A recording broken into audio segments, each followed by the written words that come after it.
Most astrophotographers are like me, with gray hair or no hair, and old enough to remember when pictures used to come in a modem onto your screen, and they would come in big blocks first, then sort of medium-sized detail, and then the fine detail would come last. It was like a progressive load of different size structures. In PixInsight, those different size structures are called layers, and we use them, layers, in various tools, like in multi-scale, median, transform. For sharpening, we use different layers, but maybe you haven't thought about what those layers are. I want to show you. I think it's easiest to demonstrate this on a black and white picture, so I'm going to extract the lightness again and tuck my original image away.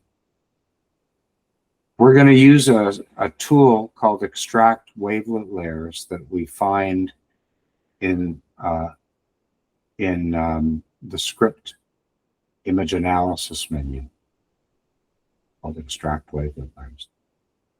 You can right-click it here and execute it in the global context. You just have to tell it how many layers to extract. I'll explain that to you in a minute. Whether you want a residual layer, the answer is yes, you always do. And you have two scaling functions you can choose from. You can try them both, that they're very similar in result. I usually end up using the 3x3 linear interpolation. What I'm going to do is apply this, and it's going to split the image into a number of wavelet layers.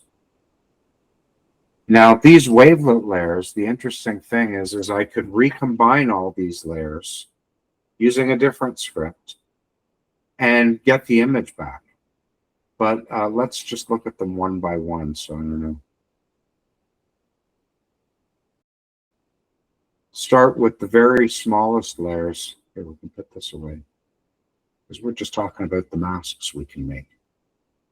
So layer 0 is the very, very smallest layers, and there's hardly any detail in there. You can just about see a little bit of detail, but there's not really much there, and certainly nothing useful for making a mask. How about layer 1? Okay. Now we're starting to see fine detail. So if you needed a mask to select fine detail, say, and smooth it, you could start with something like this. You would need to use curves to get some contrast on it, right? But you can really start to select fine detail now. And again, you can use convolution after this. Okay. Let's look at layer 2. So these are larger and larger structures. Same idea. Bring up that contrast. Now we're able to really start to select just the things that we want. And you know, you could add layers 1 and 2 together using that mask merge script. See, that's doing a really nice job of selecting that 2-pixel detail. And I won't close this curve because it's kind of convenient. Let's look at layer 3 with the same curve. Maybe a little too aggressive there, because layer 3 is getting more into the galaxy now. So again, another really cool mask making tool.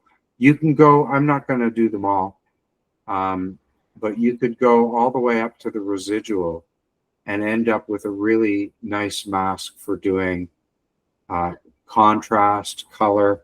It's very nice and smooth, so it's not going to cause any major damage to any part of your image. I got this contrast curve going before.